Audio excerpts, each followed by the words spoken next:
High above the clouds lies the mystical Azure Bird Peak, a realm of towering mountains. A powerful axe cleaves through wood with immense practiced force. A lone woodcutter rests, satisfied after completing another colossal tower of logs for the day. His sharp gaze follows a strange streak of blue energy descending from the sky. A system window materializes, reporting an incredible lifetime total of over 3 million chopped logs.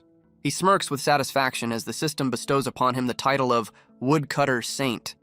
This man recalls his past life on Earth, a stark contrast to his current existence. Once he was a celebrated rising star, known for his talent and charisma.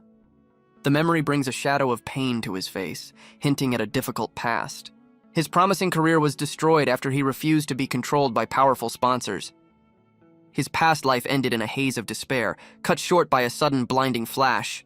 After death, he was reborn into the Clear Sky Academy, finding himself a teacher in a new world. The arrival of a system reignited his youthful dreams of adventure and a grand destiny. But his grand ambitions were quickly crushed by a system that only had one command: chop wood. He scoffs at his Woodcutter Saint title, finding it useless for achieving true power. Suddenly, a figure descends from the sky, respectfully addressing him as Grand Uncle Master. The visitor makes a dramatic entrance, landing atop a log tower with a destructive flourish. He delivers a message from the dean about selecting a disciple, all while mocking the woodcutter's low cultivation. Unfazed, the woodcutter dismisses the messenger and casually returns to his task. He internally questions the point of it all, wondering who would ever choose a mere woodcutter as their master. He nonchalantly heads off, thinking about what to barbecue for his next meal. Meanwhile, at the Clear Sky Academy, a massive crowd of applicants gathers for the annual selection. Swordmaster Zhang Hemming humbly accepts praise as his department once again attracts the most hopefuls. Other instructors gossip about the absent teacher Bai, mocking his low cultivation and calling him a deadbeat. Zhang Hemming furiously agrees, declaring that Bai's decade-long refusal to take disciples is a disgrace. He boldly petitions the dean to strip Bai of his status and reassign the coveted Azure Bird Peak. The Academy's powerful dean cuts the complaints short with a single commanding word. Dean Li Guangqi reminds everyone that they have forgotten the true reason for Bai's lost power. He reveals that Bai sacrificed his cultivation to protect the entire academy, stunning the crowd into silence. Unswayed, Zhang Hemming argues that past heroism doesn't justify Bai's current unsuitability as an instructor. An instructor proposes a compromise, letting Bai keep his peak but lose his teaching title, a plan others quickly endorse. Just then, Bai himself arrives, sarcastically thanking the other instructors for their deep concern. He confidently strolls in, holding a snake for dinner, and surprisingly declares his agreement with their complaints. The messenger taunts him for getting hurt by a tiny snake, but Bai claims the creature was deceptively strong. The crowd of disciples murmurs, with some finding Bai approachable while a striking young woman remains skeptical. But this young woman's eyes reveal a hidden depth, a tear of determination tracing her cheek as she focuses intently. Through her unique vision, she sees a terrifying, swirling red aura of immense power radiating from the seemingly weak woodcutter. The messenger smugly offers Bai a regeneration pill, feigning pity for his supposed injury. He then issues a challenge, promising the pill only if Bai can manage to recruit a single disciple from the crowd. The stakes are raised. If Bai fails, he must resign, a wager the woodcutter seems to consider with a smirk. Bai dismisses the challenge with a weary sigh, claiming he's too lazy to find a disciple and turns to leave. A sharp command halts him in his tracks, forcing him to glance back with a hint of irritation. The messenger immediately complains to the dean, accusing Bai of being unmotivated and unfit for his role. He formally petitions the dean to revoke Bai's teaching status, pointing an accusatory finger. The other instructors quickly back the messenger, murmuring their agreement that Bai is no longer suitable. With a calculating gaze, the dean turns the question to Bai, asking for his thoughts on the matter. Bai nonchalantly shrugs, surprisingly admitting that he doesn't do much as an instructor anyway. His rivals smirk, already plotting to seize his Azure Bird Peak once his title is gone. The dean raises a hand, silencing the hall to deliver his final solemn judgment. He begins the official decree, citing Bai's lack of cultivation and decade-long failure as grounds for his dismissal. But a sudden shout from the crowd cuts through the silent hall, halting the dean's decree. All eyes turn to the determined young woman who boldly steps forward from the crowd of applicants. She confidently declares her wish to become Teacher Bai's disciple and learn the art of talismans under him. Whispers of disbelief ripple through the crowd, questioning why she would choose a teacher with no future. An instructor steps in, desperately trying to convince her she's wasting her immense talent on a dead-end master. Others join in, mocking the fallen talisman department and warning she'll be nothing more than a servant there. The swordsmanship instructor even offers her the coveted position of chief disciple if she joins his department instead. Ignoring all their pleas and offers, the young woman firmly grabs hold of Bai's arm, refusing to let go. She passionately pleads for him to accept her, but Bai casually rejects her, claiming he'd rather enjoy his retirement. The messenger watches in furious disbelief as Bai tries to shrug off the most promising applicant of the year. The swordsmanship instructor seethes, convinced Bai has orchestrated a plot to steal his best potential disciple. He points an accusatory finger, calling Bai a schemer, much to the confusion of both Bai and the young woman. Changing tactics, he addresses the dean, sarcastically suggesting they let the girl have her way since she's so determined. The young woman clings to Bai with a triumphant smile, while the woodcutter recoils in utter shock. Bai finally questions her desperation, reminding her that following a master with no power is a hopeless endeavor. She stuns him by revealing she is the reincarnation of a powerful immortal being. A flashback shows her spirit transferring to her new body after failing to achieve her ultimate goal in her past life. Her original plan was to leverage her past life's knowledge to dominate the path of swordsmanship. However, she never anticipated meeting a hidden expert of Bai's caliber, leaving him momentarily speechless. She then reveals the tiny snake he caught is actually a formidable beast on the cusp of becoming a dragon. She admits that even in her past life's prime, she wouldn't have dared to fight such a powerful beast. The creature was a terrifying serpent on the very brink of ascending into a true dragon. This leaves her wondering how the seemingly weak Bai managed to kill a monster of that caliber. The dean watches the entire exchange with a subtle, all-knowing smirk. As the dean prepares to make his final announcement, Bai suddenly raises a hand to object. But it's too late. The dean officially transfers the girl to the talisman department, leaving Bai utterly flustered. The dean gives a smug thumbs up for his thoughtful decision, triggering Bai's furious denial. A simple panel declares the end of the day's chaotic selection ceremony. The crowd of instructors and disciples begins to disperse from the academy hall. The messenger approaches Bai with a sneer, sarcastically congratulating him on his first disciple in 10 years. Bai watches the smug messenger depart through a portal, internally questioning the man's sanity. Now stuck with a disciple, Bai finally asks for her name, and she introduces herself as Su Liyue. He inwardly sighs, regretting his decision to attend the ceremony which has only brought him more trouble. Resigned to his fate, he decides her future is her own responsibility as they head towards his peak. They arrive at the remote Azure Bird Peak, connected to the main academy by a simple rope bridge. Su Liyue surveys his dilapidated home, puzzled why such a powerful master lives in apparent poverty. She ponders his immense power, believing he could destroy the academy yet chooses a life of austerity. Bai finally addresses his new disciple, preparing to lay down the ground rules of his tutelage. He begins by informing her that the talisman department has no classes, and she must teach herself. His second rule grants her complete freedom, stating she never needs to report her whereabouts to him. He delivers his final rule. The department has been without academy resources for a decade, but he reassures her, promising to provide everything she needs himself. When asked if she has questions, Su Liyue confidently confirms she has none. Pleased, he tosses her 2 books he personally compiled for her training. The first book is a complete guide to talismans, containing lessons and insights organized by difficulty. The second is a workbook filled with practice exercises, which he warns her to tackle at her own pace. He warns that he will check her progress, and she respectfully agrees to his terms. With the orientation over, he points her towards the empty dorms, letting her choose any room. Staring at the rundown building, she momentarily wonders if it's too late to change her mind. She quickly dismisses her doubts, deciding the hardship is a small price for his tutelage, while Bai prepares his dinner. Bai expertly prepares the near-dragon serpent for his dinner. He skillfully skewers the valuable meat, readying it for the fire. With a simple flick of his finger, a magical flame ignites at his command. He casually uses this power to light the grill, treating it as a simple cooking chore. Meanwhile, Su Liyue is greeted by a cloud of dust in her dilapidated new room. But a tantalizing aroma suddenly catches her attention, drawing her out of her dismay. Annoyed by the dust, she peeks outside to find the source of the incredible smell. Her eyes widen in disbelief as she sees her master casually roasting the formidable beast. She panics, realizing he's cooking a creature whose body could forge priceless heirlooms. To her absolute horror, the woodcutter simply takes a bite, savoring the legendary monster as a common snack. He chews thoughtfully, savoring the priceless meat with a casual expression. The irresistible aroma makes Su Liyue drool, a tear of pure culinary desire escaping her eye. She realizes that in all her millennia of cultivation, she's never once tasted such a delicacy. Overcome by temptation, she cautiously approaches her master from behind. With a hopeful and slightly flirtatious expression, she shyly asks for a small taste. Bai shuts her down with a blunt refusal, leaving the former immortal completely stunned.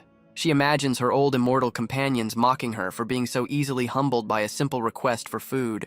He tries to explain his reasoning, but she's too busy trembling with indignation to listen. She storms off in a huff, accusing him of already breaking his promise to provide for her. A single, sharp command from Bai stops her cold, forcing her to halt her dramatic exit. She turns back with a hopeful gaze, asking once more if he will share some of the feast.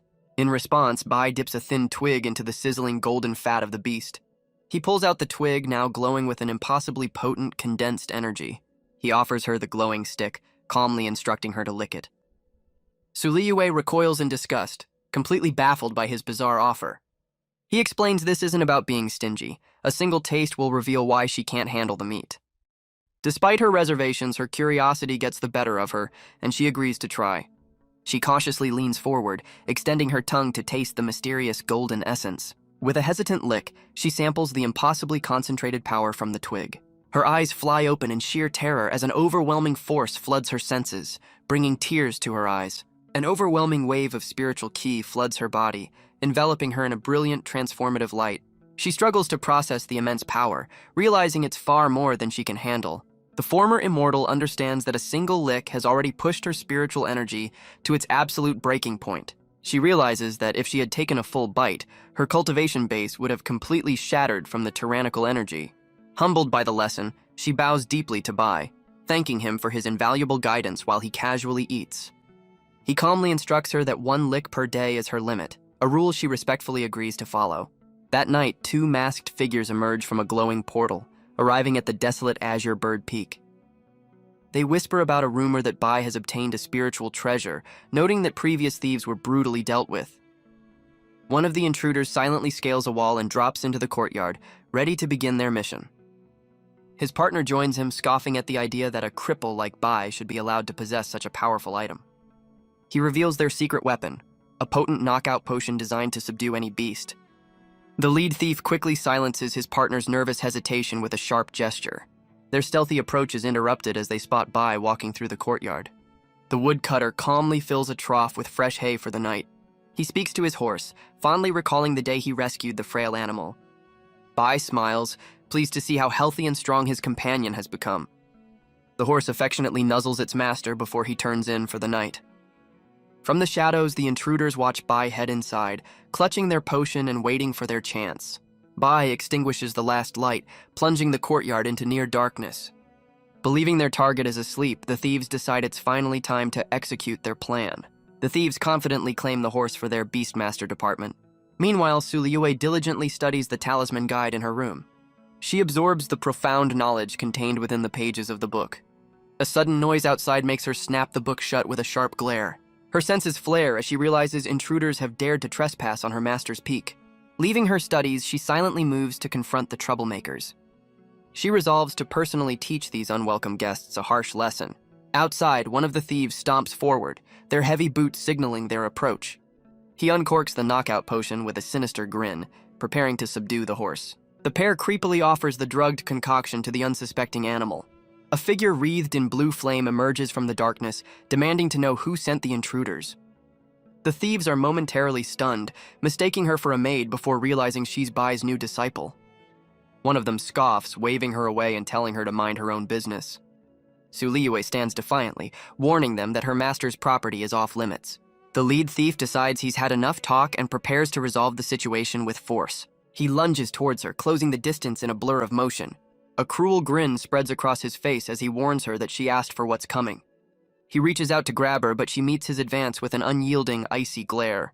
With a flash of movement, she effortlessly evades his clumsy attack. She pivots and delivers a swift, powerful kick that sends the would-be thief flying.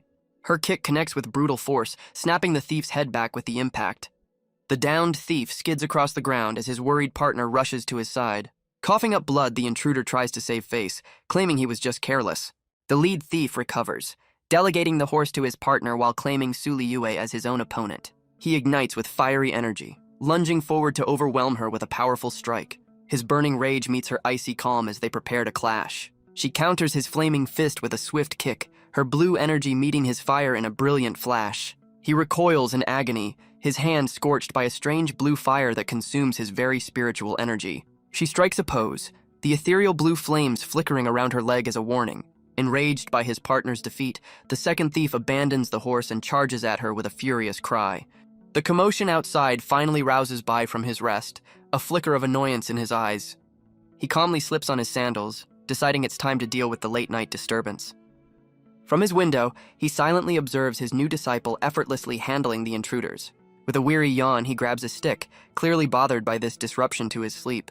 He casually flicks a small piece of chalk, setting a grand plan into motion with a simple gesture.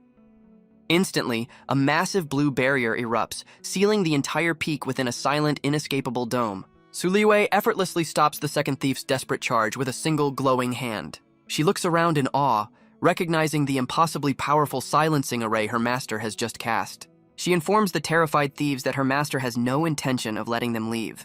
The intruders' faces drain of color as they realize they've been trapped by a truly terrifying power. At the Beastmaster department, their furious eldest senior, He Xiangsheng, demands to know what happened. The two battered thieves kneel and report their utter failure, admitting the new disciple was far too strong for them. He Xiangsheng compensates his injured subordinates, magically sending them valuable restoration and chi pills. One of the bruised thieves gratefully accepts the compensation, his face a mix of relief and pain. Dismissing them to rest, the senior brother vows to personally settle the score with the Talisman department. He issues a command to gather all members, declaring their intent to march on Azure Bird Peak. Leading his followers, he swears to teach Bai Lochin a lesson for humiliating his department. Just as they prepare to leave, a more cautious member of their group rushes to stop them. He wisely points out that since Bai is an instructor and they were trespassing, they will be the ones punished. Another disciple angrily argues back, gesturing to their beaten comrades and refusing to let the insult slide. The cautious disciple devises a cunning plan, suggesting they twist the narrative to their advantage. He elaborates that they will frame Su Liu as the aggressor, silencing their own members to control the story. Their scheme escalates, planning to force Bai into an impossible choice between his horse and his disciple. With their twisted plan in place, the Beastmaster disciples march towards the Academy's enforcement hall. A new day dawns peacefully over the mountains of Azure Bird Peak. The sound of a door opening breaks the morning silence at Bai's dilapidated home. Bai stretches and yawns, stepping outside to begin another day of his simple life. Su Liu emerges looking exhausted, but greeting her master with respect. Bai immediately gets to business, asking about her progress with the books he provided. She nervously admits she struggled all night, but presents a small glowing talisman as proof of her efforts. She reveals that just half a page of the book completely drained her spiritual ki. Worse still, the former immortal couldn't even comprehend the profound knowledge she read. Bai calmly asks for her progress, while she nervously prepares to admit her failure. She feels deeply ashamed, believing she has failed to live up to her past life's legacy. Her answer stuns the woodcutter, who nearly drops his axe in disbelief. He stares at her in shock, unable to process what he just heard. Su Liu timidly confirms that she managed to read half a page through the night. Bai bursts out laughing, clarifying that he's not disappointed, but utterly astonished. He admits he only expected her to solve one or two problems, not read so much. His praise leaves her confused, wondering if her master thinks her talent is actually terrible. He clarifies that her progress isn't just good, but an incredibly high standard. Bai internally marvels, admitting he wrote that book only after reaching the pinnacle of talisman mastery himself. He then tosses her a glowing token, advising her not to neglect her other skills. This token, he explains, grants her access to the Academy's vast library and its techniques. Increasing the token's rank will unlock even more powerful and secret techniques from the sect. He reveals there are two ways to do this: completing sect missions or participating in disciple trials. Filled with new purpose, Su Liu gratefully accepts the guidance and vows to do her best. However, she inwardly scoffs, comparing the Academy's token to her master's profound book. After all, as a former immortal, she already possesses a mountain of priceless techniques from her past life. In her mind, the Academy's offerings are nothing but garbage compared to her own vast collection. She lovingly clutches the book, convinced her master's teachings are all she'll ever need. Her blissful moment is cut short by Bai's intense stare, prompting her to ask if something is wrong. A booming voice suddenly echoes across the peak, demanding she come out and face judgment. She nervously confesses to her master that she dealt with some intruders the previous night. With a guilty look, she admits her methods might have been a bit harsh, attracting unwanted attention. Bai simply smiles, reassuring her that he will handle any trouble so she can focus on her training. He then leads her towards a portal, ready to face whatever awaits them. Outside, the entire Beastmaster department marches in force, led by their furious senior disciple. The angry mob gathers before the portal to Azure Bird Peak, waiting for their targets to emerge. Bai and Su Liyue step through the portal, coming face to face with the hostile crowd. Two officials from the enforcement hall arrive, announcing an investigation into Su Liyue for injuring another disciple. They hover over the crowd, formally demanding that Bai surrender his disciple for judgment. Unfazed, Bai smirks at his nervous disciple, remarking on the impressive welcoming party she's gathered. He strides forward with his axe, and the entire mob of disciples instinctively parts a path for him. An officer named Zhao Cheng steps up, claiming to have irrefutable evidence against Su Liyue. Bai interrupts the official proceedings by slamming the butt of his axe into the ground. He completely ignores the officers, instead calling out the person hiding at the back of the crowd. His piercing gaze lands on the Beastmaster's senior disciple, questioning him about the two troublemakers from last night. The senior disciple flinches, clearly panicked by Bai's direct and unexpected accusation. He quickly recovers, spinning a tale about his disciples getting lost and claiming he's already punished them. Bai's eyes narrow as he mockingly repeats the word accidentally, seeing right through the lie. He then declares that his disciple also accidentally beat them up, offering to punish her himself. The enraged officer warns that the enforcement hall has evidence and won't spare Bai for protecting her. A terrifying red aura erupts from Bai as he turns back, questioning if the officer dares to threaten him. The official recoils in terror, a cold sweat breaking out as he feels the immense pressure. He swallows hard, the threat hanging heavy in the air between them. Seizing the moment, the Beastmaster senior disciple loudly accuses Bai of blatant disrespect. He points an accusatory finger, proclaiming that Bai has no regard for the rules of the sect. He implores the officers to uphold justice and take down the defiant woodcutter, while Bai remains unimpressed. Spurred into action, the two officers ignite their power and charge forward to apprehend Bai. The officer pleads with Bai, asking him not to make their job more complicated than it needs to be. Bai scoffs, questioning if the enforcement hall is really foolish enough to believe the Beastmaster's lies. Enraged by the disrespect, the other officer declares that both Bai and his disciple will face punishment today. He calls to his partner, urging him to join forces and attack the defiant woodcutter together. The Beastmaster senior disciple smirks, mocking Bai and questioning if he still has the strength he possessed a decade ago. The two officers charge forward with glowing swords, determined to subdue the seemingly powerless instructor. The senior disciple sneers that a cripple like Bai is courting death by provoking two powerful cultivators. Unfazed, Bai instructs his disciple to use this as a chance to test her new skills, promising to intervene if needed. Su Liyue leaps forward to face the two charging officers, who are stunned by her audacity. She meets their attack with a confident smirk, ready to show them exactly what she's capable of. Su Liyue calmly faces the twin sword strikes of the charging enforcement hall officers. One officer brings his glowing blade down with furious intent, expecting an easy victory. But she effortlessly sidesteps their combined assault, their powerful strikes hitting nothing but empty ground. Their blades shatter the rock beneath them, a testament to the force she just casually avoided. She glances back with a bored expression, finding their movements disappointingly slow. Realizing this is a test from her master, she prepares to demonstrate her newfound knowledge. She gracefully evades their clumsy attacks, her confidence growing with every dodged blow. Filled with determination, she begins to channel her own power, ready to end the fight. The officers pause, confused by the intricate and unfamiliar hand signs she begins to form. Their confusion turns to shock as they realize she's drawing a powerful talisman seal directly in the air. The officer stares in disbelief, baffled by her ability to cast a talisman while actively in combat. His partner seethes with rage, convinced her casual demeanor is a sign of ultimate disrespect. Deciding to end it, he signals his partner to unleash their powerful combination technique.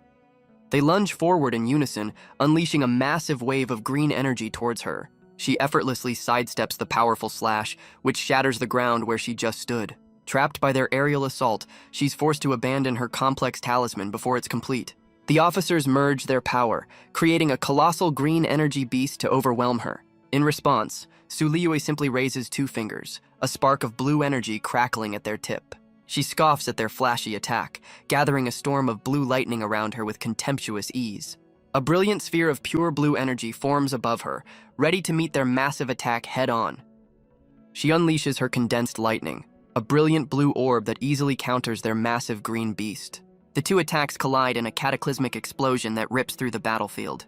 The officers are thrown back by the force, forced to their knees by the sheer power of the blast. Battered and bruised, one of them dares to hope their combined attack was enough to win.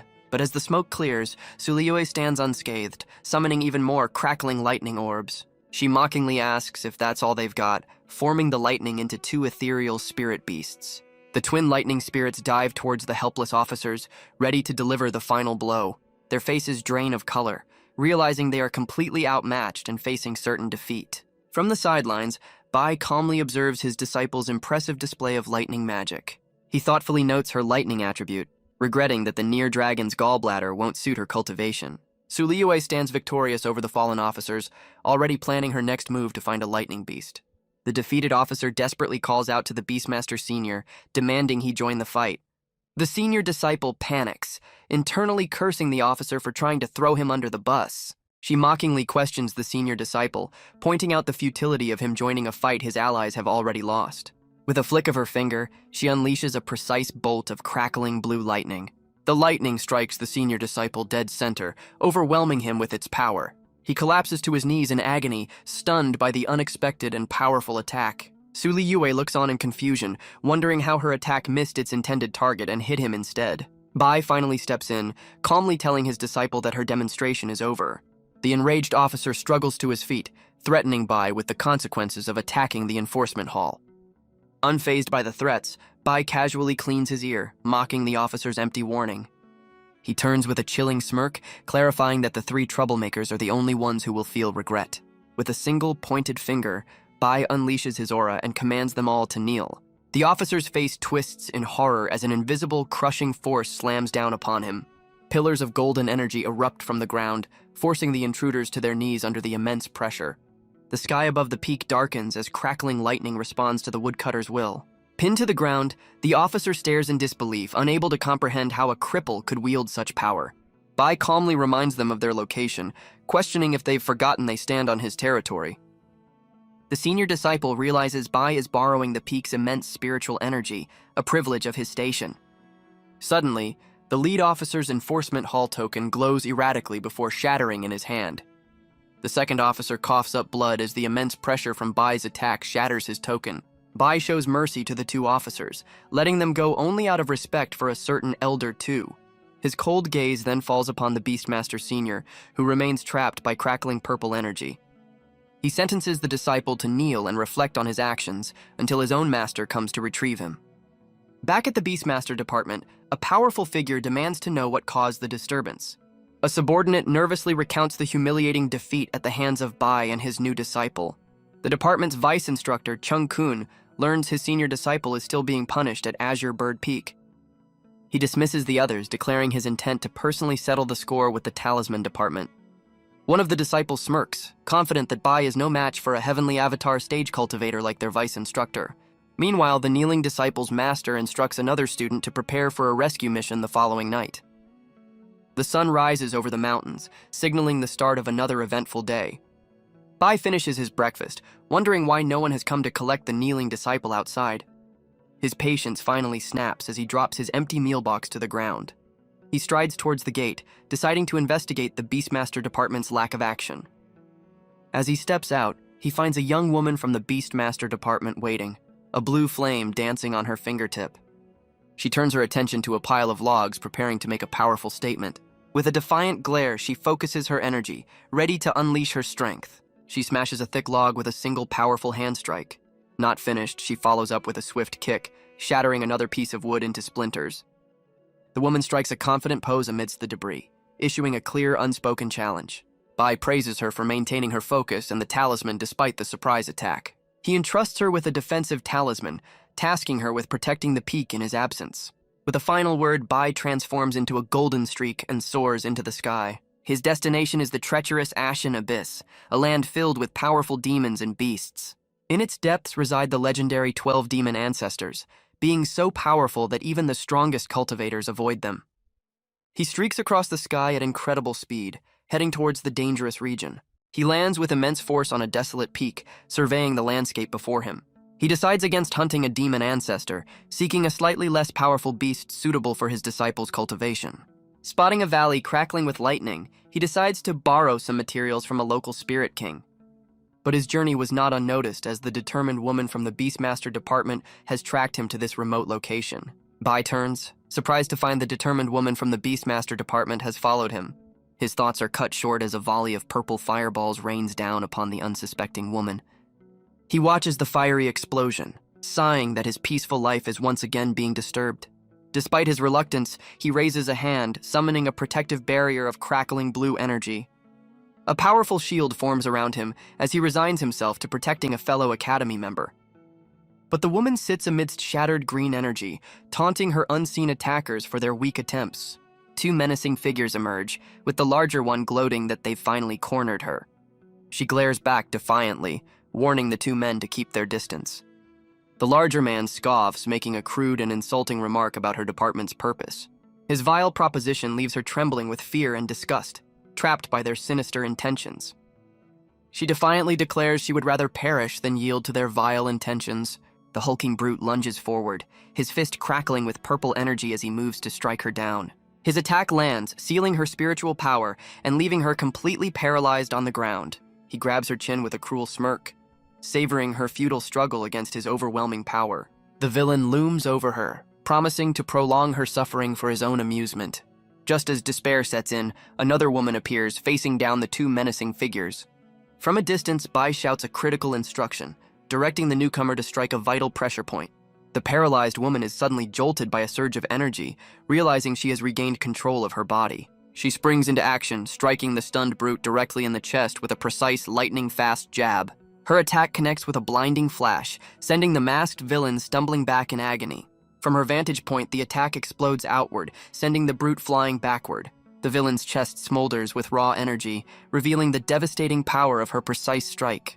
The Beastmaster disciple stares in disbelief, stunned by the sudden and violent turn of events. Her powerful foe is sent crashing into a distant cliff as his panicked partner rushes to his side.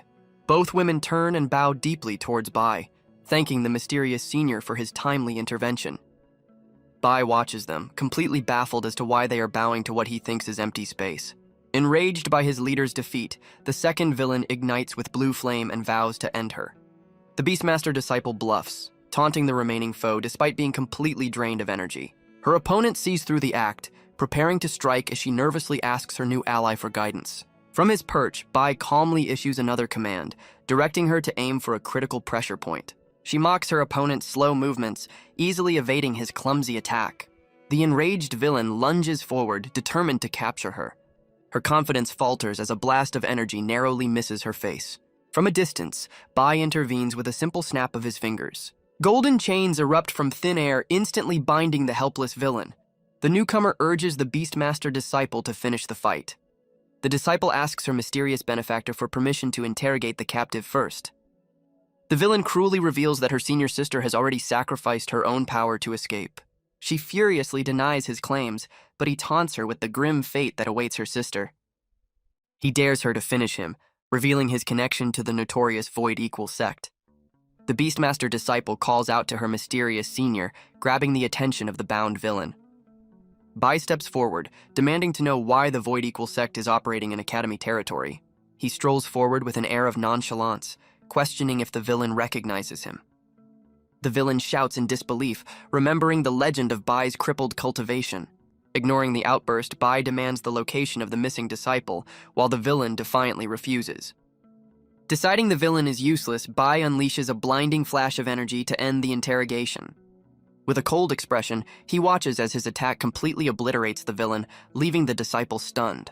The disciple panics over her lost lead, but Bai calmly reassures her that he has a way to find her sister. He asks for a personal item, and as she presents a handkerchief, a fiery tracking spirit materializes from his talisman. He commands the fiery spirit to track the handkerchief's owner, and it takes the item, ready to begin the search. The fiery spirit takes flight, clutching the handkerchief as it begins its search. It plunges into a deep, dark chasm, following the trail of the missing disciple. Deep within the pit, the missing senior sister lies injured, recalling her desperate escape. With her spiritual power shattered, she resigns herself to a grim fate in the darkness. Her last thoughts turn to her junior sister, hoping she managed to escape safely. Suddenly, a familiar voice calling her name cuts through her despair. She looks up towards the source of the sound, a flicker of hope in her eyes. Mustering her strength, she calls back, confirming that it is indeed her. The Beastmaster disciple excitedly confirms her sister's location, while Bai notes the severity of her injuries. As she prepares to leap down for the rescue, Bai calmly steps in, telling her to wait. Bai effortlessly draws a complex talisman in midair, leaving the disciple completely stunned by his skill. He flicks the glowing talisman into the chasm, sending it down to retrieve the injured woman. The talisman dissolves into a shower of glowing blue droplets, raining down on the injured senior sister below. She looks up in confusion as strange, glowing blue bubbles begin to surround her. The mysterious bubbles envelop her, gently lifting her from the ground and into the air. Encased in the soft, glowing spheres, she is carefully carried upwards out of the dark pit. She emerges from the chasm, floating safely towards her relieved junior sister. The sisters share a tearful reunion, overjoyed and safe after their harrowing ordeal. Both women turn and bow deeply, expressing their profound gratitude to Bai for his life-saving intervention. A glowing sun-shaped token suddenly materializes in Bai's hand, signaling a new development. Bai offers the injured woman a glowing pill to help her recover. The woman recognizes it as a priceless 5-revolution regeneration pill, which Bai apparently won in a bet.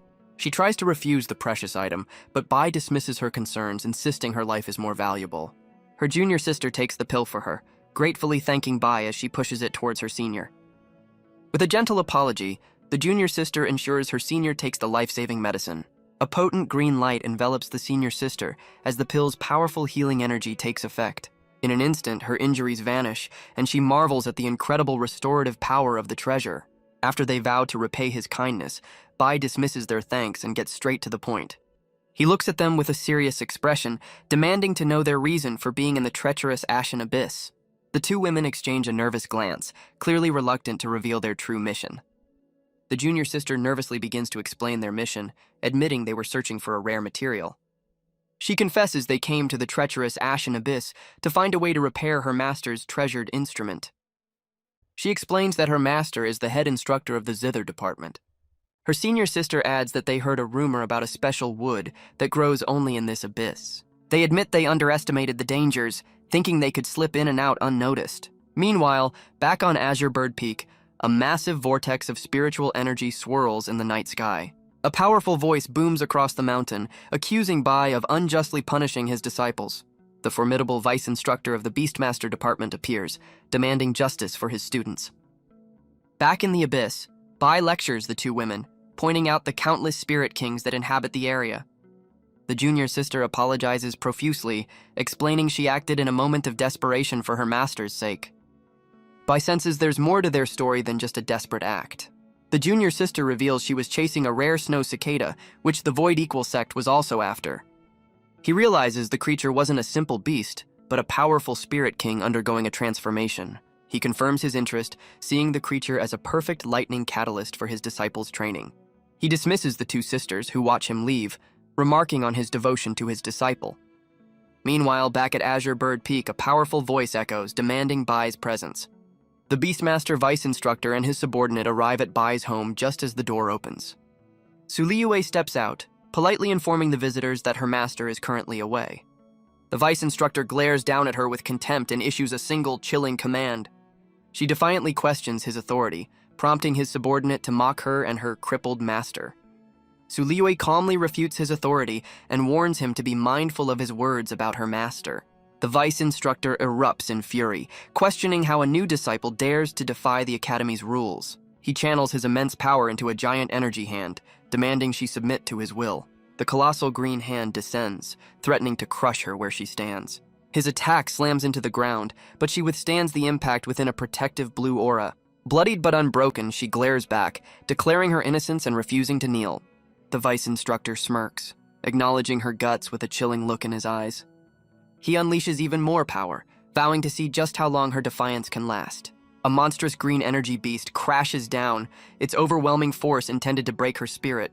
Suddenly, the vice instructor pauses, sensing an unexpected interference with his attack. The vice instructor's overwhelming green energy shatters against an unseen force. A brilliant pillar of blue light erupts from the ground, revealing Suliyue at its core. Despite her injuries, she glares back with unwavering defiance, pushing her power to its absolute limit. The vice instructor realizes she's sacrificing her own cultivation, a move as reckless as her master's. Fearing the humiliation this will bring, he decides this defiant disciple must be silenced permanently. He orders his subordinate to end her life, but the younger disciple hesitates in shock. The subordinate bravely argues against the order, believing her punishment is too severe and offers to mediate. Suliyue is momentarily surprised, finding an unexpected voice of reason among her enemies. While the subordinate tries to negotiate, the vice instructor launches a sneak attack from behind him. The well-meaning disciple pleads with her to kneel, promising to de-escalate the situation for his master's sake. The subordinate berates her, insulting her master and questioning her defiance. He questions her stubbornness, his own power flaring with frustration. Unfazed, she challenges him to act, knowing his master's true intentions. With a sudden apology, she redirects an attack she had prepared for his master towards him. But before she can strike, a shadowy beast lunges at the unsuspecting subordinate. The creature connects with brutal force, sending the disciple reeling from the unexpected blow. It lands with a ground-shattering impact, its power undeniable. The subordinate lies defeated amidst the rubble, completely overwhelmed by the sudden assault. Suliyue watches in stunned silence, completely baffled by the sudden appearance of her master's horse. The vice instructor smirks, finally understanding that the horse is a powerful spirit beast. The horse unleashes its true power, erupting in a storm of violent purple energy. Suliyue is suddenly swept onto its back as the beast charges forward to protect her. The vice instructor scoffs, annoyed that this hidden beast dared to interfere with his plans. He decides the creature will suffer the same fate as its master for its insolence. A whip of green energy shoots from his hand, aimed at capturing the powerful steed. The energy tether successfully ensnares the beast, yanking it to a violent halt. Restrained but not broken, the horse glares back with pure defiance at its captor. Enraged by its stubbornness, the vice instructor prepares to deliver a finishing blow. His powerful strike connects, shattering a vital point on the horse and sending it flying. The devastating attack is reflected in Suliyue's wide, horrified eyes. The horse is sent flying by a devastating blast of purple energy. It crashes to the ground, critically wounded as its own dark energy flickers weakly. Tears of grief and rage stream down Suliyue's face as she watches her protector fall. Her sorrow explodes into a furious blue aura, vowing to make the vice instructor pay for his cruelty. Unimpressed, the vice instructor unleashes another wave of green energy to silence her for good. He stands confidently, ready to crush her, but she meets his power with her own blazing defiance. The vice instructor sneers, certain that her desperate struggle is about to end. Fueled by vengeance, she lunges forward, deciding to end the fight with one final, all-or-nothing gambit. She summons a massive golden energy wheel, a technique far beyond her current level. Pouring every last bit of her strength into the attack, she prepares to strike him down. The golden wheel of destruction hurtles towards the vice instructor with blinding speed. Her desperate attack slams into him, creating a massive explosion of conflicting energies. But the vice instructor survives, revealing a gash on his shoulder and admitting he was prepared. He touches his neck, showing how a protective treasure saved him from a fatal blow. As his last line of defense shatters, he becomes convinced this dangerous disciple must be eliminated. The massive attack completely drains Suliyue, leaving her exhausted and vulnerable. Seizing the opportunity, the vice instructor ensnares her with a glowing green energy tether. He yanks the tether with cruel force, pulling the helpless disciple directly towards him. He grabs her by the throat, his power flaring as he easily overpowers her. Even in his grasp, she glares with defiance, warning him that her master will surely avenge her. The vice instructor reveals his true intention, to eliminate both her and her master. Nearby, the critically injured horse struggles to rise, refusing to stay down. Despite her pleas, the loyal beast stands before her, ready to shield her with its own body. The villain sneers, promising to make the animal suffer after he's done with her. As despair sets in, Suliyue's last thoughts turn to her absent master. A memory flashes through her mind, by entrusting her with a powerful defensive talisman. With her last bit of strength, she slaps the paper talisman onto her captor's arm, catching him by surprise. He scoffs at the seemingly futile gesture, underestimating the power of a simple piece of paper. The talisman instantly erupts in a blinding flash of brilliant blue energy. A massive vortex of power explodes from the point of contact, engulfing the arrogant vice instructor. The talisman's true power erupts, sending the vice instructor flying back from the sheer force of the blast. Exhausted but victorious, Suliyue watches as the energy from the talisman begins to coalesce. The blue energy reforms into a surprisingly cute but furious-looking spirit bird. The vice instructor stares in disbelief, utterly baffled by the strange creature that has appeared. His terror grows as the massive energy bird looms over him, ready to strike. The spirit bird lands with immense force, its power shaking the very ground beneath them. It gathers its energy, its entire body glowing with overwhelming power before unleashing its final attack. A concentrated beam of pure energy shoots forward, completely engulfing the helpless vice instructor. The attack leaves nothing but scorched earth and crackling blue lightning in its wake. As the dust settles, the vice instructor's last defensive treasure shatters, leaving him utterly defeated. The subordinate disciple rushes forward, anxiously checking on his defeated master. The vice instructor writhes on the ground in a crater, his body and pride completely shattered. His loyal subordinate quickly moves to his side, ready to help him up. The disciple tries to help him retreat, but the enraged vice instructor shoves him away, vowing to make Su Liwei pay. He channels his remaining power, forcing his body to heal through sheer stubborn rage. His ego shattered, he refuses to accept defeat at the hands of a mere disciple. Fueled by humiliation, he launches himself forward for one final desperate attack. Exhausted and out of options, Su Liwei braces for the inevitable, believing this is the end. Her eyes snap open as she senses a familiar, overwhelming power arriving just in time. Bai appears in a blaze of glory, his back to his disciple as he effortlessly blocks the attack. Bai's hand clamps down on the vice instructor's wrist, effortlessly halting his attack. The vice instructor's face twists with rage and shock, unable to break free from the iron grip. Bai kneels to tend to his disciple's injuries, telling her to save her strength. Turning back with a hand wreathed in golden flame, he questions the audacity of the attack. He seizes the vice instructor by the face, his grip crushing the man's pride and composure.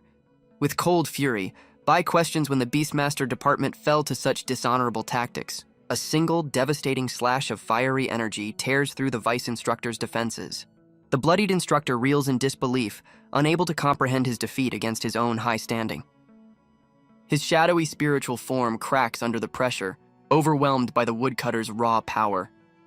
The vice instructor's form shatters completely as he refuses to accept his loss to a supposed cripple.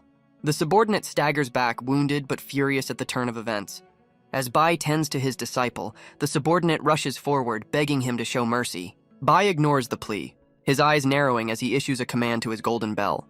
A massive golden bell materializes from thin air, trapping the panicked subordinate inside. The vice instructor watches as his student is imprisoned, his own spiritual form still under assault. Battered and bleeding, the vice instructor realizes with horror what Bai is doing. He feels a bizarre sensation, realizing Bai is simultaneously healing his body while punishing his spirit. The vice instructor's spiritual form is relentlessly pummeled, a humiliating lesson in power. Waves of green energy ripple across the battlefield, a testament to the strange punishment being dealt. Bai's spiritual hand presses down on the vice instructor's head, forcing him into submission. Inside the bell, the subordinate panics as golden energy suppresses his own power. Bai's spiritual form announces he will spare the vice instructor's life, but only out of respect for the dean. With the bell lifted, the subordinate rushes to his master's side as Bai orders them to leave his peak. The dazed vice instructor recognizes the pill his disciple offers as a priceless treasure. The subordinate urgently tries to feed his master the healing pill, desperate for a quick escape. But the vice instructor slaps the pill away, his pride completely shattered by the humiliating defeat. He furiously refuses to retreat, claiming Bai only won because of a cheap surprise attack. Demanding his spatial ring back, he boasts that he still has trump cards left to play. Nearby, Bai tends to his disciple, who apologizes for failing to protect their home.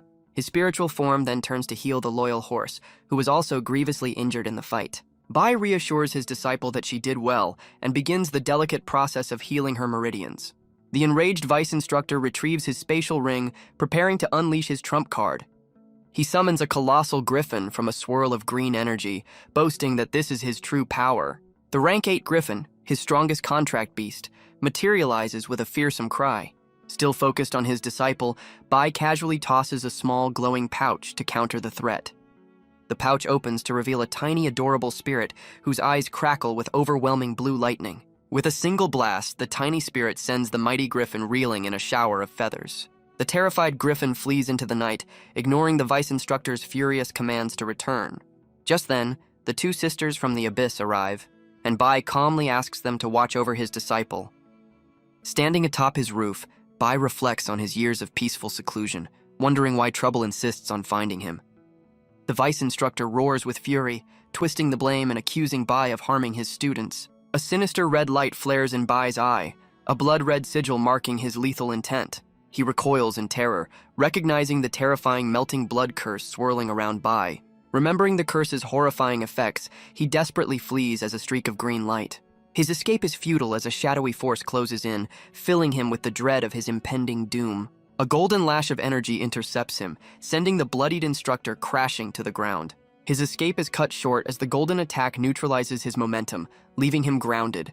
Defeated and disheveled, he can only stare in abject terror, completely at Bai's mercy.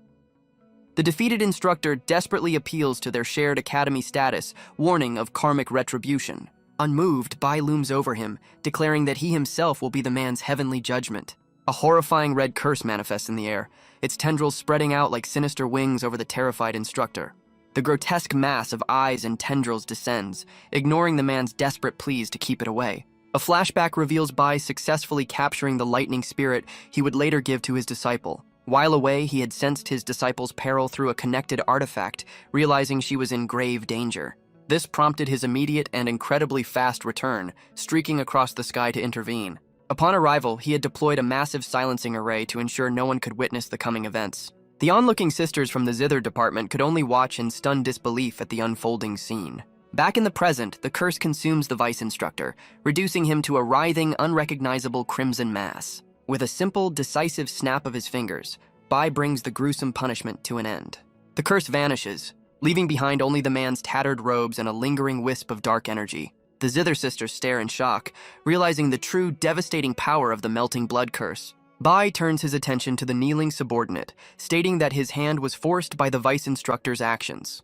The terrified subordinate pleads with Bai, hoping to avoid the same gruesome fate as his master. Bai's expression hardens, his focus now entirely on the last remaining troublemaker. The subordinate trembles, clutching his chest as he awaits his judgment. With a swift motion, Bai unleashes a powerful strike, not to kill, but to teach a lesson. The disciple is left stunned as Bai shatters his cultivation, warning him to choose his masters more wisely. Bai orders the disciple to remain silent and take the other kneeling student with him before leaving the peak. The zither sisters watch from a distance, realizing the master and disciple need a moment alone. Deciding not to intrude, the junior sister leads her senior away, leaving Bai to tend to his student instead. The zither sisters bid farewell, promising to repay Bai for his help as they depart from the peak. Bai watches them leave, silently hoping his quiet mountain doesn't become a popular tourist destination. With the intruders gone, he snaps his fingers, deciding it's time to get out of his battle-worn clothes. He stands with his disciple and horse, surveying the unsettling, crimson-tinged aftermath of his curse. His expression suddenly hardens as he senses an unseen presence that was monitoring the battle. He recalls the grotesque, winged curse he unleashed, a being of pure destructive energy. But he realizes his powerful curse was being observed, its energy clashing with an unknown scrying spell. His disciple asks if something is wrong, but he dismisses her concern, hiding the new threat. Internally, he confirms his suspicion that a powerful entity was spying on Azure Bird Peak. Far away, a spy's scrying orb cracks and shatters, revealing the face of the one who dared to watch. A powerful elder weeps with rage, vowing revenge on Bai for the complete annihilation of his nephew. In a secluded cave, the Supreme Elder instructs his subordinate to target Bai's disciple in the next trial. The subordinate, revealed to be Law Enforcement Elder Tu Wangsheng, confirms that his haul is already prepared. Back on Azure Bird Peak, Bai announces he has returned with a gift for his disciple. Suliyue stares in awe as a colossal, lightning-wreathed creature materializes before her. He reveals the massive beast is a snow cicada, caught just for her while still in its larval form. Bai explains that while searching for a simple catalyst, he stumbled upon this far greater prize.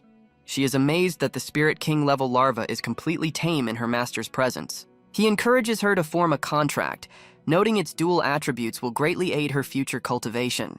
Suliyue is overwhelmed, realizing her master has casually gifted her a prize she couldn't have dreamed of in her past life. Overwhelmed with gratitude, she throws her arms around her flustered master.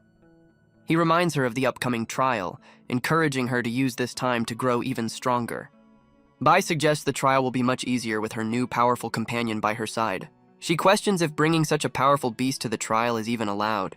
He reassures her, explaining he can suppress its power to a level permitted within the trial's rules. She glances nervously at the glaring Spirit King, doubting it will willingly accept the power reduction.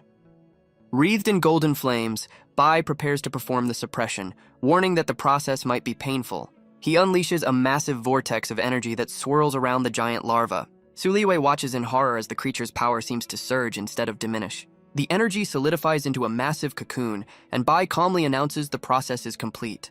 The massive cocoon cracks open, revealing a brilliant golden light from within. Two delicate hands emerge from the opening, signaling the completion of the transformation. A figure steps out from the shattered cocoon, revealing its new, elegant form. Su Liyue stares in absolute wonder, completely captivated by the sight before her. The snow cicada has transformed into a beautiful spirit queen, who introduces herself as Mislin. The new spirit seems completely smitten with Su Liyue, blushing shyly under her gaze. Su Liyue admits she expected a monster, but is delighted by how cute the spirit queen is. Mislin catches her words, curiously wondering if Su Liyue has encountered other spirit kings. Su Liyue panics, realizing she has let slip a detail from her previous life. She quickly covers her mistake, claiming she's only seen monstrous spirits in illustrations. Su Liyue breathes a sigh of relief, glad her master was distracted, while Bai ponders why his system failed to analyze something. A glowing blue system interface suddenly materializes before him, catching his attention. Bai entrusts Mislin with guiding Su Liyue's breakthrough, a task the Spirit Queen eagerly accepts. Mislin cheerfully wishes Bai good night, suggesting it's time for her and Su Liyue to rest. Later, Bai is seen tending to a massive pile of giant carrots in his personal space. He realizes the Void Equal sect wasn't after the Spirit Queen, but a jade pendant she was guarding. He examines the mysterious jade, recalling that even his powerful system was unable to analyze the strange artifact. Suddenly, a large blue screen appears, announcing he has triggered a new system mission. The mission requires him to help his disciple break through and win the trial, promising rewards but a harsh penalty for failure. Bai expresses his surprise, admitting he thought the system was just a simple counter for his wood chopping. He points at the glitching system interface, realizing something is seriously wrong with it. The system aggressively pressures him for an answer, forcing him to reluctantly accept the mission. He shrugs off the mission rewards, deciding they'll be a fine gift for his disciple after her upcoming breakthrough. With his plans for his disciple settled, he heads inside for the night. But even with a sleep mask on, the persistent system interrupts his rest with a blinding blue light. The light reveals the system's true form, a beautiful, ethereal woman trapped within a sphere of glitching data. The mysterious system spirit sadly reflects that her current power is still insufficient. Bai watches the mysterious vision unfold, his curiosity piqued by the system's strange display. As her form begins to fade, the system spirit expresses a deep, heartfelt wish to see someone again. The scene then cuts to a crackling fire, where massive, juicy wings are being roasted to perfection. A group of Academy disciples are distracted from their march by the irresistible smell of roasted meat. The culprit is none other than Bai, who casually seasons his meal with a stylish flair. An irate instructor named Jiang confronts Bai, who cheekily offers him a taste of the roasted game. Bai's casual offer is met with a bizarre vision of a grotesque, multi-winged celestial being. Bai himself seems confused, admitting he has no idea what kind of strange bird he's actually cooking. The furious instructor reminds Bai that he's having a barbecue in the middle of the Academy's trial exam venue. Despite his fury, Instructor Jiang can't help but be tormented by how delicious everything smells. While Bai calmly defends his cookout, the instructor angrily orders his own drooling disciples back into formation. Bai's relaxed demeanor finally cracks, his eyes narrowing at the instructor's unreasonable attitude. The instructor declares Bai unfit for his title, a criticism Bai casually brushes aside without a second thought. Nearby disciples gossip about the absence of top students, seeing it as their chance for glory. A confident young man from the extermination department overhears their conversation with a smug look.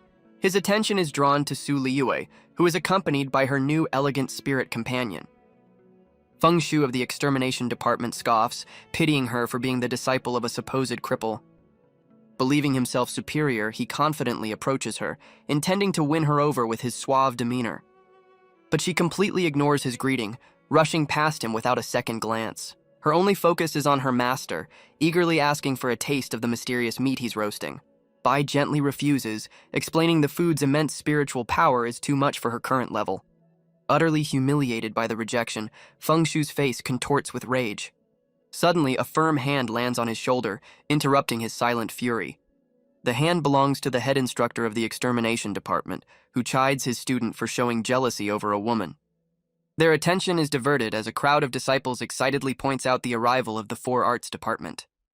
The male disciples are immediately captivated by the beautiful women, who seem to have noticed their gawking. Their attention is focused on the stunning instructor Moon Xuanzhu, a famous figure from the Four Arts department. Even the formidable head instructor Yu Wangxiang loses his composure, blushing as he tries to greet Instructor Moon. But Instructor Moon ignores him completely, channeling her energy to move with incredible speed. She gracefully lands before Bai, thanking him for his earlier assistance in rescuing her two disciples. Bai awkwardly deflects her thanks while Su Liyue glares, clearly annoyed by the new woman's arrival. He introduces his disciple to Instructor Moon, who greets the young woman with a warm smile. Internally, however, Su Liyue fumes with jealousy, wondering why another rival has suddenly appeared. Head instructor Yu Wangxiang fumes with rage after his student calls out his obvious jealousy. A powerful voice suddenly roars, demanding silence from the chattering crowd. An elder stands atop a massive tower, commanding the attention of all the disciples below. The task elder announces the trial will be held in a secret realm and begins to lay out the rules. He reveals the trial will last 2 days, with rankings determined by the number of points collected. The elder explains that points can be earned by finding treasure, defeating monsters, or even stealing from other disciples. He issues a stern warning that a powerful monitoring spirit will disqualify anyone who intentionally harms another participant. With the rules explained, the disciples below murmur with a mix of excitement and trepidation. Several students look visibly shocked and nervous, realizing the true danger of the competition. The elder officially declares the trial has begun as a massive blue portal activates at the tower's base. Feng Shu rallies the extermination department, ordering them to charge in and seize all advantageous locations. Su Liyue takes a determined step forward, ready to enter the secret realm for the trial. With her spirit companion perched on her head, she cheerfully bids her master farewell. She hesitates, her expression souring as she sees Instructor Moon getting cozy with her master. Instructor Moon questions Bai's confidence, but he assures her that his disciple is both talented and hardworking. He adds with absolute certainty that her greatest strength is being his disciple as she walks toward the portal. The scene flashes to a glimpse of Miss Lin's daily life, showing her wrapped tightly in a blanket cocoon. Miss Lin's idea of helping with chores involves playfully zapping the floor while Su Liyue tries to clean. The Spirit Queen is caught red-handed, devouring a stash of rare Emperor carrots, much to another spirit's dismay. She then shyly welcomes Bai home, proudly reporting her hard work for the day. Inside the trial's secret realm, a fiery bird and a lightning blast signal the start of intense battles. A disciple from another department flees in terror, pursued by a relentless arrow of blue energy. Defeated and bloodied, he can't believe a student from the joke talisman department is this powerful. Su Liyue stands over him, her power crackling as the terrified student begs her to stay back. Her attack strikes his waist, shattering the golden trial token and eliminating him from the competition. She effortlessly collects his token, adding another point to her growing tally. A monitoring spirit displays her rank, but Su Liyue feels she's still not eliminating opponents fast enough. As another participant is defeated, she grows annoyed with Miss Lin's constant chirping on her head. She plucks the spirit from her hair, telling her to drop the act now that they're alone. Miss Lin transforms back, playfully complaining that her master told her to pretend to be a non-talking spirit. Miss Lin points into the distance, sensing a potential target for her master. Deciding to investigate, Su Liyue heads towards the disturbance her spirit companion detected. She ventures deeper into the trial grounds, unaware of who she might find. Elsewhere, a cloaked figure uses a strange red toad as a tracking device, its eyes glowing with a sinister light. The mysterious figures confirm their target's location and begin their hunt through the dark woods. Meanwhile, back at the Academy Plaza, a screen displays Su Liyue brutally eliminating Feng Shu, shocking the crowd. The onlookers are stunned by her ruthlessness, questioning how the Talisman Department's disciple is so powerful. Instructor Moon asks Bai if he's worried about the enemies his disciple is making with her aggressive tactics. Bai casually dismisses her concern, stating that true power doesn't need the approval of others. Instructor Moon smiles, intrigued by his unwavering confidence in both himself and his student. She recalls a vision of Bai's legendary past, realizing he's still the same dominant figure. Bai nonchalantly brushes off her admiration, claiming she's simply imagining his past glory. Elsewhere, a sinister bell is rung, its ominous red energy spreading unseen. Back at the plaza, the massive viewing screen suddenly fills with static, startling the onlookers. The Task Elder is alerted to a massive spiritual clash within the realm, which has severed their connection to the monitor. He learns the damage is internal, forcing him to dispatch the formation department to fix the problem from within. Acknowledging that some troublemakers are still active, the formation department's disciples are ordered into the portal. Urged to hurry, the emergency response team charges into the swirling purple portal. Unseen by the others, a shadowy figure follows them in, deciding to end the games and get serious. Deep within the realm, a colossal bolt of lightning crashes down, targeting Suliyue, but a golden whip of energy smashes into the lightning, neutralizing the attack with ease. The small winged toad lies defeated on the ground, its tracking spell broken. Two sinister figures emerge from the shadows, lamenting that such a talented disciple will not live to see her potential. Suliyue stands her ground, threatening to report their actions to the academy authorities. The assassins from the enforcement hall mock her, revealing her master angered someone they shouldn't have. Unwilling to back down, she summons a dragon of pure lightning, challenging their authority. The masked assassin draws a massive purple blade and lunges forward, questioning her foolish hopes of survival. Suliyue watches in shock as her powerful lightning attack is effortlessly cleaved in two. The two assassins declare the fight is over and rush in for the final blow. Realizing she's hopelessly outmatched, Suliyue prepares for a fight she knows she cannot win. With her back against the wall, Suliyue pleads with her spirit companion for aid, refusing to sacrifice her cultivation again. The female assassin charges through the lightning, her hand glowing with a sinister red energy aimed at Suliyue. Suddenly, a brilliant flash of blue energy erupts, stopping the assassin's attack in its tracks. Meanwhile, her partner cleaves through another attack with his massive purple-infused blade. But he too is sent reeling, caught off guard by an overwhelming counterattack. Mislin reveals her true form and unleashes a chilling gust of spiritual energy. Now towering over her master, the Spirit Queen declares the assassins are no match for her and tells them to flee. The assassins stare in utter disbelief, recognizing the terrifying power of a spirit empress.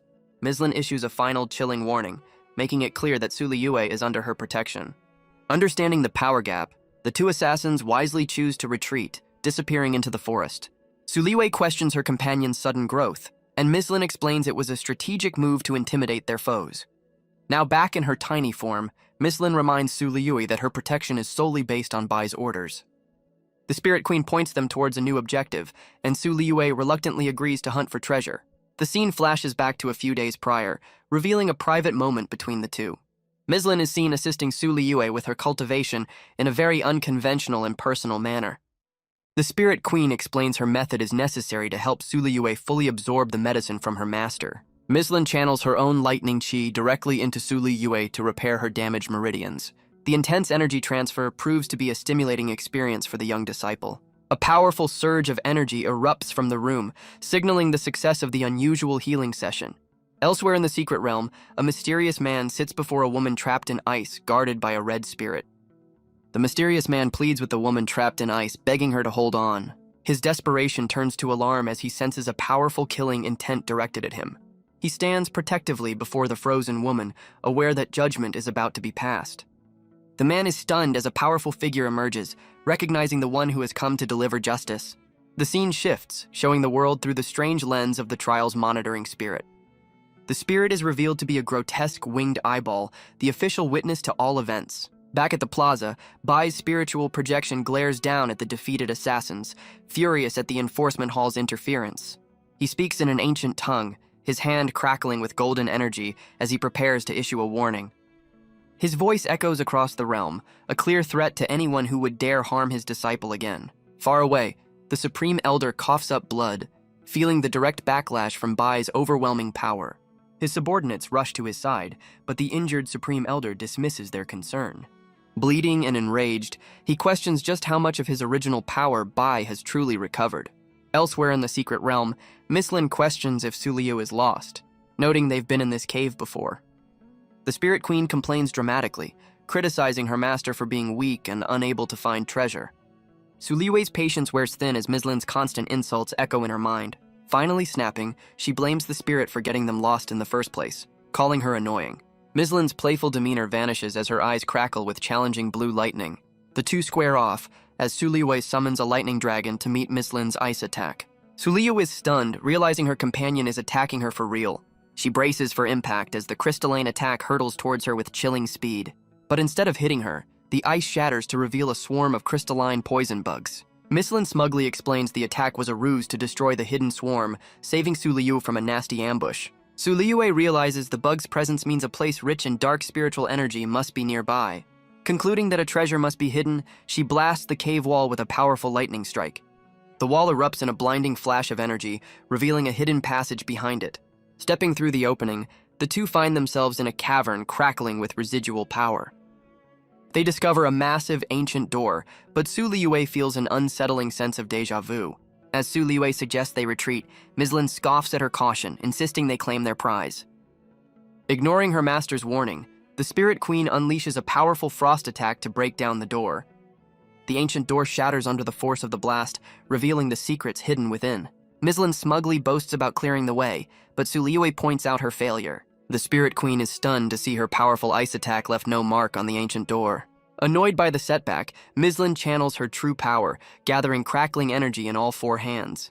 She unleashes a massive blast of pure energy, determined to force the stubborn door open. Exhausted from the massive energy output, the Spirit Queen catches her breath, confident in her success.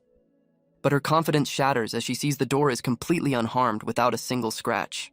Enraged by her failure, she throws a tantrum, smashing her ice weapon on the ground in frustration. The Spirit Queen complains loudly about the ridiculously tough door, questioning who would build such a thing. Ignoring the tantrum, Su Liyue steps forward, noticing a faint hand-shaped indentation on the door's surface. She places her hand into the slot, channeling her own lightning chi into the ancient mechanism. Her lightning energy surges into the door, causing it to crackle and glow with power. To Mislin's utter shock, the ancient door rumbles open on its own. Su Liyue is equally stunned, barely believing her simple touch was the key. Inside, they find a massive monolith radiating a sinister purple energy as Mislin sings about their newfound wealth. While Mislin celebrates the supposed inheritance, Su Liyue is struck by a chilling and powerful sense of familiarity.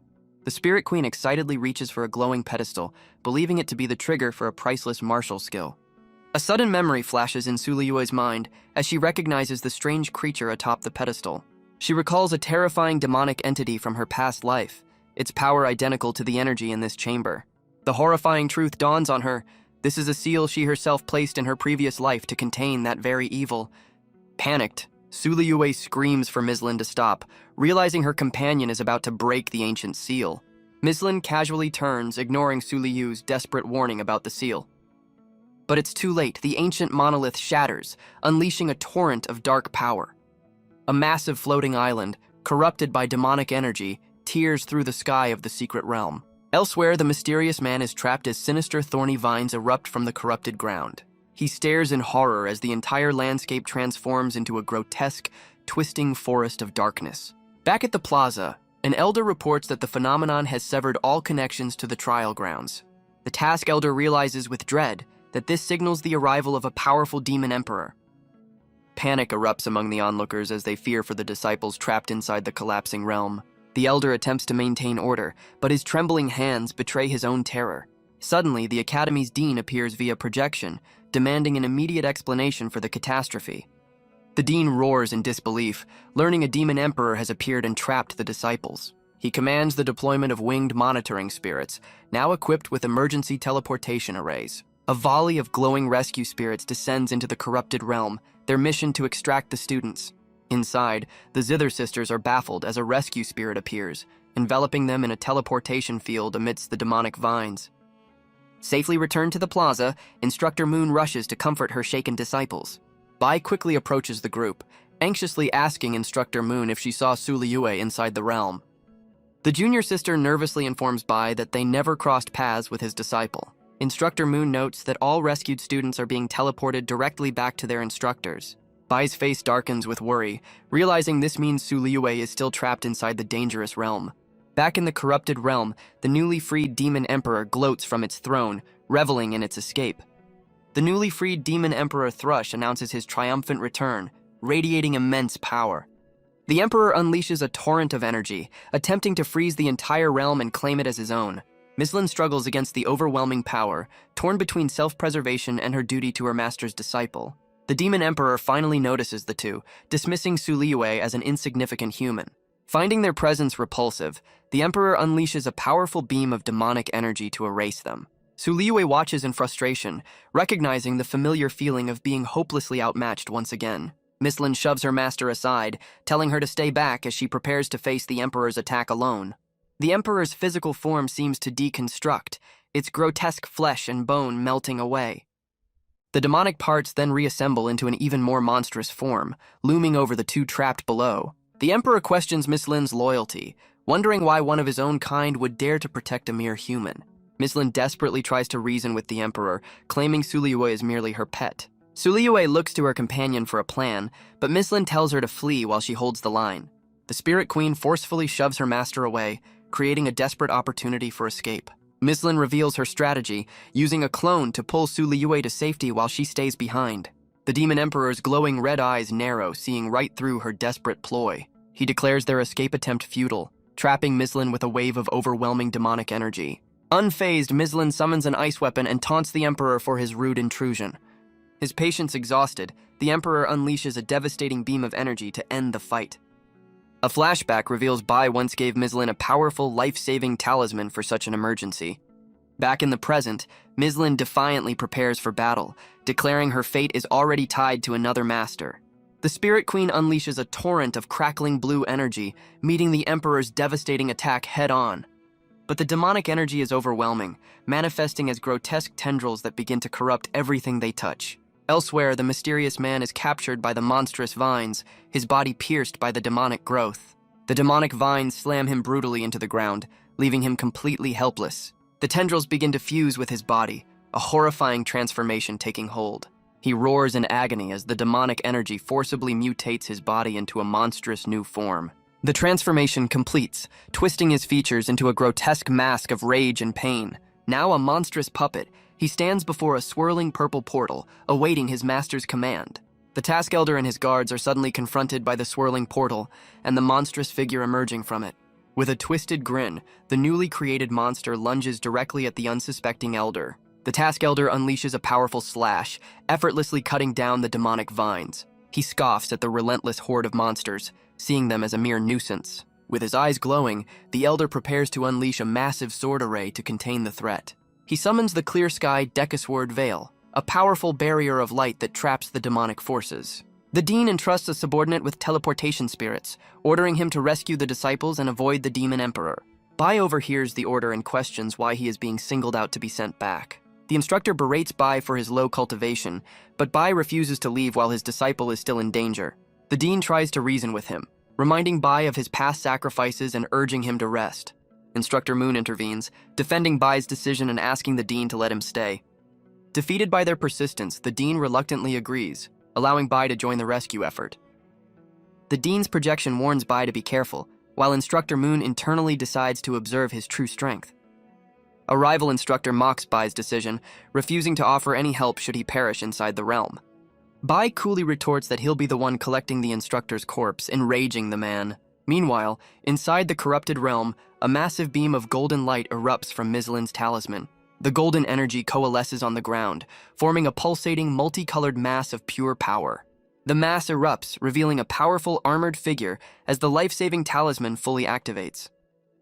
The Demon Emperor recoils in fury, roaring at the audacity of the sudden attack. A spiritual projection of Bai in full battle armor appears, announcing the talisman's activation. The projection declares its directive to eliminate all hostile beings, gathering immense power in its hands. It unleashes a devastating attack, a swirling vortex of energy that tears through the sky toward the Demon Emperor.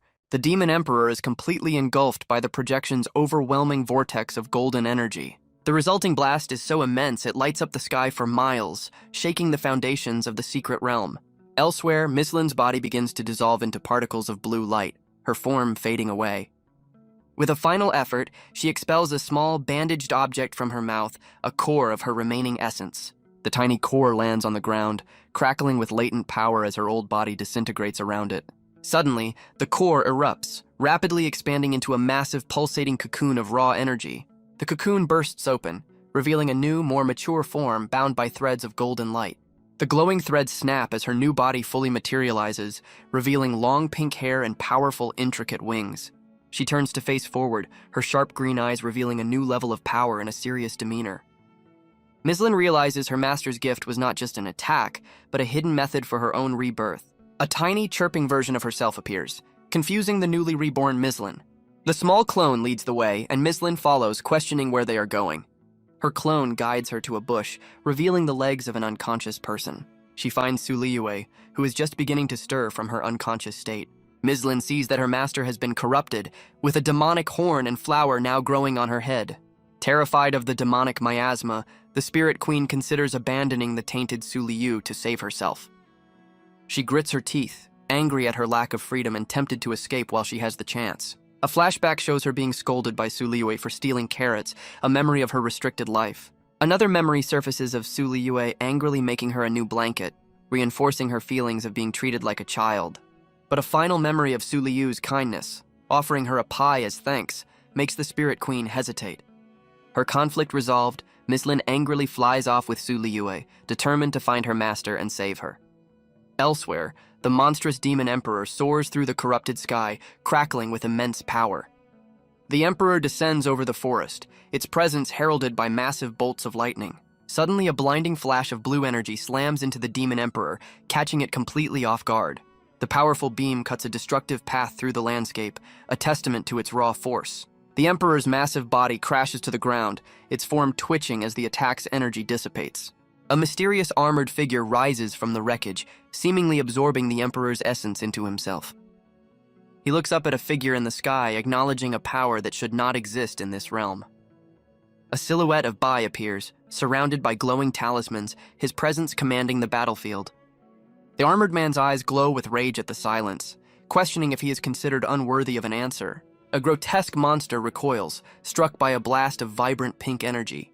Watching from afar, a rival instructor suggests the terrified instructor Jiang should try fighting the demon sovereign. Jiang flatly refuses, then grows suspicious as his companion pulls out a glowing golden talisman. With a flick of his wrist, the rival instructor places the sealing talisman directly on Jiang's forehead. Bound and silenced, Jiang can only watch as the rival instructor mockingly orders him to go fight the monster. Meanwhile, the armored warrior pants in exhaustion, realizing Bai's shadowy form is still as powerful as ever. A pillar of golden light suddenly descends, and the monstrous creature below recognizes the aura of its master. The armored man is empowered by the light, laughing maniacally as a celestial being bestows its power upon him. Having reached its time limit, Bai's shadowy projection begins to dissipate, preparing to return to him. The empowered warrior refuses to let his opponent escape, unleashing a divine power to stop the fading projection. The empowered warrior unleashes a storm of golden energy, intending to obliterate the fading projection. Far from the battle, the real Bai calmly issues a new decree with a single word. Elsewhere, a massive blade of green energy appears, an attack Miss Lin mistakes for her master's powerful aura. The green blade slams into a vibrant pink energy blast, creating a massive explosion of power. The grotesque winged monster is caught in the crossfire, facing the combined might of two powerful attacks. Its horn shatters into pieces, stunned by the arrival of yet another powerful expert. The rival instructor and his clone confront the defeated creature, demanding its identity. He then turns his attention to the armored warrior, mocking him for being fooled by a simple clone. With a flick of his wrist, he sends a volley of golden talismans flying towards his new target. The talismans bind the armored warrior, who roars in disbelief at the impossible technique being used against him. The armored warrior demands to know his opponent's identity, baffled by his impossible power. The rival instructor ignores the question, demanding information on the Western demon tribe as his talismans inflict immense pain. The warrior screams in agony, while a panicked Miss Lin recognizes the demon sovereign's voice and fears for her and Su Liu. The instructor calmly informs his captive that he has plenty of time to reconsider his silence. Desperate, Miss Lin finds an ally named Luo Chen, pleading for help as Su Liu's condition worsens. Luo Chen is horrified to see the corrupted Su Liu, demanding to know what happened to her. Miss Lin tearfully takes the blame, claiming she was useless and failed to protect her master. Learning who is responsible, Luo Chen's demeanor shifts to cold fury, his only goal now being vengeance. The rival instructor intensifies his attack, causing the armored warrior's form to shatter under the strain. The warrior is suddenly shocked as a new, ominous purple energy begins to envelop him. The rival instructor summons a massive netherworld gate, declaring his opponent's fate is sealed. The demon sovereign struggles against the purple energy, refusing to accept his defeat. In a last desperate plea, he calls out for his own master as he's pulled toward the gate. The demonic energy solidifies into a massive mountainous prison, sealing the warrior away. Luo Chen holds the corrupted Su Liu, stunned that the demon sovereign stood no chance against the instructor. Suddenly, Su Liu cries out in agony, her body racked with pain from the demonic miasma. She violently shoves Luo Chen away, her body thrashing uncontrollably. Miss Lin watches in terror, screaming her master's name as the corruption worsens. Su Liu's eyes glow a terrifying red, a single tear of blood marking her complete transformation. Luochen holds her close, urging her to drink something he has prepared to help her. Overcome by the demonic miasma, Su Liyue lashes out, biting down on her master's shoulder. She awakens from the haze to find herself in Bai's arms, who calmly greets her as if nothing happened. Mortified, she apologizes for attacking him, but he simply reassures her it wasn't her fault. She panics upon seeing the demonic corruption has transferred to him, but he dismisses it as mere residual energy. With a confident smirk, he channels a powerful healing aura to instantly cleanse the corruption. But his internal system detects the foreign power and initiates its own automated cleansing protocol. Inside his spiritual sea, the system's attempt to purge the energy backfires, resulting in a critical error. The demonic entity mocks Bai's foolish sacrifice, gloating that he gave up his life for a mere disciple. It declares that as long as a single fragment of its soul remains, it will inevitably be reborn. The demon then reveals its true plan, to completely possess Bai's body and use it to slaughter his own people. The demon is baffled as Bai's internal system flashes with critical error messages, but the system ignores the demon, initiating a cleansing protocol for a different foreign body. Later that night on Azure Bird Peak, the scene shifts to a quiet, contemplative moment. Su Liyue's expression hardens with resolve, frustrated by her own perceived weakness. Haunted by the memory of her master's sacrifice, she vows to never be a burden again. Miss Lin emerges from a bath and questions Su Liyu, who is tending to her eye. In an attempt to lighten the mood, Su Liyue playfully pretends to be a cyclops. But Miss Lin isn't amused, chiding her for joking around at a time like this. Later, Miss Lin apologizes for what happened, vowing to ensure it never occurs again. Their conversation is interrupted by a voice from the roof, prompting Su Liyue to warn the intruder away. The mysterious figure is revealed to be Bai, casually chopping wood while Su Liyue and Miss Lin watch. Su Liyue suddenly sneezes, prompting a concerned Bai to ask if she has caught a cold. She brushes off his worry, claiming it's just a minor ailment as Miss Lin looks on with annoyance. Miss Lin internally blames herself, realizing her power outburst left Su Liyue with a lingering chill. Bai decides to take action, summoning a fiery messenger bird to contact Instructor Moon for help. He announces a trip to the Four Arts Department's famous hot springs to speed up her recovery. The next day, they arrive at the luxurious hot springs where a unique creature serves as a fountain. In the bath, Su Liyue playfully confronts Miss Lin, demanding to know what she's hiding. Miss Lin argues she deserves a reward for her protection, but Su Liyue reminds her of the essence she already received from Bai. The Spirit Queen pouts in her basket bed, insisting that the essence was her personal reward. Su Liyue playfully yanks the blanket off Miss Lin, ending their squabble. Miss Lin retaliates by transforming into a ghost, claiming her master's gifts are not for sharing. Their argument is cut short as the curtains to the hot spring are drawn open. Instructor Moon makes her entrance, gracefully stepping into the steaming water. She sinks into the relaxing bath with a sigh of relief, while Miss Lin floats nearby. Instructor Moon checks on Su Liyue, who confirms the healing waters are already working their magic. The instructor proudly boasts that these are the best hot springs in the entire region. Su Liyue watches her with a mischievous grin, clearly planning something. She suddenly splashes the unsuspecting instructor, initiating a playful water fight. Laughing, Su Liyue makes a hasty retreat as the fun begins. Instructor Moon playfully calls for her student, who taunts her to come and catch her. Su Liyue's attention is suddenly caught by strange blue creatures lounging by the water's edge. The creatures seem to be communicating, with one reminding the others of a rule about taking only a single sip. Instructor Moon explains that the creatures are called starlings, and they are responsible for the high quality of the spring water. Two of the starlings get overly excited, with one trying to shush the other before they draw too much attention. Su Liyue remains skeptical, wondering how they clean the water and noting she's never encountered this species before. A new arrival, Vice Instructor Liu Kuer, condescendingly mocks Su Liyue for her ignorance. Su Liyue glares back, taking offense at the instructor's insulting remark. The Vice Instructor continues her taunts, calling Su Liyue uneducated as she dips a foot into the water. She then smugly suggests that Su Liyue's lack of refinement is something she shares with her master, Bai. Vice Instructor Liu Kuer smugly offers to demonstrate the proper way to use the starlings. The small blue creatures immediately swarm towards her, fighting each other for the chance to serve. She laughs as the creatures attend to her, while Su Liyue watches, understanding the instructor's true nature. Instructor Moon advises Su Liyue to ignore the taunts, explaining they stem from Liu Kuer's inability to defeat Bai. Liu Suer then drops a scandalous rumor, claiming she saw Bai entering Instructor Moon's room. The accusation visibly stuns Su Liyue, her eyes widening in disbelief and anger. The story then flashes to a private moment, showing a flustered Bai questioning the appropriateness of the situation.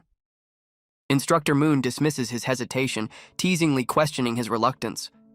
He admits his desire but expresses a lingering uncertainty about the circumstances. The scene reveals the inappropriate act is just Bai roasting chicken wings indoors, a detail Instructor Moon finds hypocritical. Instructor Moon teases him, questioning his sudden concern for propriety given his mischievous past. A memory reveals a younger Bai using a wind spell on her, an act he now dismisses as youthful immaturity. Cutting through the banter, Bai suspects she has a hidden motive for inviting him. The scene returns to the present, where Instructor Moon laments how boring the current situation is by comparison. Back in the flashback, she reveals her true request, for him to lead a training expedition to a secret realm. She explains the realm is newly discovered, and she needs a powerful guardian to oversee the mission. Despite his protests about his current state, she insists he's strong enough and suggests he bring Su Liyue for the experience. She sweetens the deal, promising a reward for his help in securing resources, and Bai finally agrees. Delighted by his acceptance, their conversation is cut short by voices from outside the room. As a final gesture, she gives him a quick peck on the cheek just as his disciples arrive to head home. Bai is startled as Su Liyue suddenly grabs his arm, stopping him from leaving. Su Liyue announces their departure, while Bai reminds Instructor Moon of their secret realm agreement. Her disciples congratulate her with knowing smiles, leaving Instructor Moon a bit bewildered. The scene shifts to the quiet, starlit night at Azure Bird Peak. A ritualistic fire burns brightly, surrounded by countless glowing wooden training slips. Su Liyue levitates serenely, absorbing the fiery energy and mastering a new technique. Bai praises her incredible progress, noting she might soon surpass even her spirit companion. He cautions her about the newly created technique, urging her to practice it with a clear mind. Lost in admiration, Su Liyue leans in close, completely ignoring his serious warning. Her unexpected forwardness catches him completely off guard, leaving him flustered and speechless. Her eyes glowing red, Su Liyue makes a bold and startling proposition to her master. Bai struggles to push her away, realizing the new technique has caused her to lose all inhibitions. Overcome by the technique's side effects, she questions if she's less appealing than Instructor Moon. He sighs in frustration, trying to correct her wild misconceptions about his relationships. Leaning in close, she asks for his validation, and he reluctantly admits she is beautiful. But he clarifies his preference for her usual self before igniting a glowing blue talisman. He places the mind-clearing talisman on her forehead, causing her to cry out as it takes effect. Exhausted, Bai breathes a sigh of relief as she finally falls into a deep, albeit talkative, sleep. The next day, the scene shifts to the breathtaking floating peaks of Fanghu Mountain's secret realm. A temporary camp is established among the rocky crags, signaling the start of their new expedition. Bai briefs the disciples on their mission, stressing the importance of regrouping after entering the realm. He gives Su Liyue a pointed warning to prioritize safety over treasure, and she nervously agrees. Internally, Su Liyue is mortified, haunted by the memory of losing her inhibitions with her master. She scolds herself, trying to reconcile her past life as an immortal with her current embarrassment. Bai glances over, noticing that his disciple seems completely lost in thought and out of sorts. Their briefing is interrupted as a junior disciple rushes into the tent, calling for her senior. She breathlessly reports a situation outside, immediately catching Instructor Moon's attention. Instructor Moon turns to Bai, who calmly suggests they investigate the disturbance together. Outside, Instructor Moon confronts an unexpected arrival, demanding to know why Kang Mingxiu is there. The newcomer, Elder Kang Mingxiu of the Palace of Bliss, condescendingly reminds Instructor Moon of their shared past. Instructor Moon furiously accuses the Elder of betraying both the Academy and her master. Chang Mingxiu smirks, condescendingly reminding Instructor Moon to show respect to her Aunt Master. The Elder declares she will discipline Instructor Moon herself, pointing her glowing flute like a weapon. She demands an apology, but Bai prepares to intervene from below, rejecting her terms. Bai unleashes a powerful blast of green energy, directly challenging the Elder's authority. He internally scoffs at her crude use of a musical artifact as his energy envelops the instrument.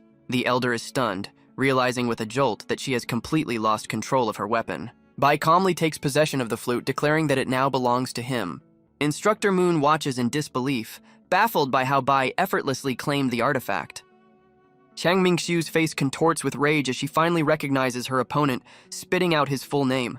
Bai calmly plays the stolen flute, channeling his own energy into a powerful melody. The disciples watch in awe, questioning if Bai's musical talent surpasses even their own masters. Su Liyue is equally stunned, impressed by her master's unexpected proficiency in the Tao of music. She internally speculates he learned from Instructor Moon, feeling a pang of jealousy over their childhood friend connection. Enraged, the elder summons monstrous pink tendrils, demanding the return of her jade flute. Unfazed, Bai summons a fiery beast with the flute, turning the elder's own power back on her.